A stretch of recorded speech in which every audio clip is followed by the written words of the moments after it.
dia, pessoal. Hoje eu vou falar de um livro que muitos amam, muitos odeiam, muitos não entenderam, é, mas que me é muito querido e que foi o segundo livro sobre fotografia e não de fotografias que eu li na vida. Então eu tenho muitas memórias afetivas e é esse aqui, A Câmara Clara, do Bates. Já começo dizendo que eu não vou conseguir falar desse livro em 15 minutos, então eu vou fazer 2 vídeos, esse é o primeiro, parte 1. Precisamos saber, antes de mais nada, que esse foi o último livro escrito pelo Bates antes de morrer. Ele morreu em decorrência de um atropelamento. E ele só foi publicado depois da morte dele. Então, tem um sentimento assim de que ele descreve no livro, já dando spoiler do que eu vou falar, de isso está morto e isso vai morrer. Ele tem a capa mais feia da história da indústria gráfica, mas ele traz coisas muito importantes, principalmente para quem gosta, estuda fotografia. Ele é um livro bastante citado, então eu já perdi a conta de quantas vezes eu li esse livro, porque eu li 2 vezes para eu mesma entender, e depois, nos 12 anos que eu dei aula no curso de fotografia de cultura visual, eu relia ele a cada semestre para dar aula. E eu sublinhei muitas coisas, então por isso que eu também não vou conseguir falar tão rápido. A primeira questão, eu acho que a gente precisa também pensar que ele foi escrito em apenas 49 dias. Então, à medida que o Bates ia escrevendo, ele ia descobrindo o que ele mesmo estava tentando descobrir. E a pergunta que ele coloca para ele mesmo no começo do livro é sobre a ontologia da fotografia. É sobre o que ele mesmo coloca aqui na página 12. Em relação à fotografia, eu era tomado de um desejo ontológico. Eu queria saber a qualquer preço o que ela era em si. Por que traço essencial ela se distinguia da comunidade das imagens? Então, aquela pergunta: o que a fotografia tem de diferente das outras imagens? E, especificamente, o que algumas fotografias têm que nos prendem a elas? Por que a gente esquece, e hoje eu acho que essa pergunta é cada vez mais importante, por que a gente esquece de 99,99999% das fotografias que a gente vê e de outras não? E daí ele vai tentando responder essa pergunta ao longo do livro e vai nos guiando por caminhos tortuosos. Às vezes ele chega num labirinto e dá de cara com uma parede e diz, não pode ser isso. E daí ele vai indo por um outro caminho e diz, não, também não pode ser isso. E eu acho que é isso que irrita os leitores, porque ele vai te levando e você vai acreditando, não, agora ele vai conseguir responder a pergunta. E ele não consegue. E aí a gente fica puto, né? Então tenham paciência, né? Se percam junto com ele nesse fluxo de pensamento que é essa leitura, né? Então ele vai descobrindo coisas, né? Então a primeira coisa que ele encontra é que o que a fotografia reproduz ao infinito só ocorreu uma vez, né? Que mais?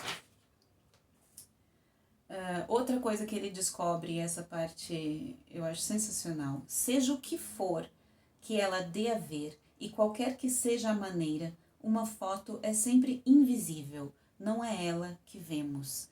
Isso eu acho fundamental, inclusive, para o meu trabalho como artista e curadora, de que a gente sempre tem que lembrar que o que as pessoas estão vendo, elas estão vendo através daquela fotografia e não na fotografia. Muitas vezes aquela fotografia que a gente está vendo é como se fosse um gatilho, uma coisa que leva a gente para outros lugares onde a gente já esteve. A gente sempre tenta localizar alguma memória afetiva através daquelas imagens que nos tocam. E elas nos tocam justamente por causa disso, né? E aí ele vai e tenta ler livros sobre fotografia para tentar responder essa pergunta. Mas ele encontra um problema, né? Os livros que tratam dela, aliás, muito menos numerosos do que os relativos a qualquer outra arte, padecem de uma dificuldade. Uns são técnicos demais, né? Então, para ver o significante fotográfico, são obrigados a acomodar a vista muito perto. Outros são históricos ou sociológicos, para observar o fenômeno global da fotografia. Estes são obrigados a acomodar a vista muito longe. Eu constatava com desagrado que nenhum me falava com justeza das fotos que me interessavam, as que me dão prazer ou emoção. Que tinha eu a ver com as regras de composição da paisagem fotográfica, ou no outro extremo, com a fotografia como rito familiar, né? Então ele queria saber o que a fotografia causava nele mesmo, e a partir dessa comoção, a partir disso que ele sentia, ele queria explicar o que a fotografia era capaz de fazer os outros sentirem também. Né? E aí ele falava, diante de certas fotos, eu me desejava selvagem, sem cultura. E aí o que ele faz? Resolve então tomar como ponto de partida ele mesmo, né? Resolvi tomar como ponto de partida de minha busca apenas algumas fotos, aquelas que eu estava certo de que existiam para mim. Nada a ver com um corpus, apenas alguns corpos. Que mais? Vamos lá. Ele fala também de dois papéis, né? O papel do fotógrafo como o operator. Aí eu vou colocar alguns termos que sempre são citados quando se fala do Barthes, né? O operator e o spectator, né? Que é o espectador. E aí ele fala desse operator como o fotógrafo como uma espécie de caçador, né? E ele fala, para mim o órgão do fotógrafo não é o olho, ele me terrifica, é o dedo que está ligado ao disparador da objetiva, ao deslizar metálico das placas. Né? Essa figura do fotógrafo como um capturador de imagens, uma espécie de caçador, ela também é descrita num outro livro que eu recomendo, que foi escrito mais ou menos nessa época, um pouquinho depois, que é o Ato Fotográfico, do Philippe Dubois. Leiam um capítulo que se chama O Golpe do Corte, tem bastante a ver com essa imagem. E aí ele vai descrevendo essa sensação também da gente ser fotografado, né?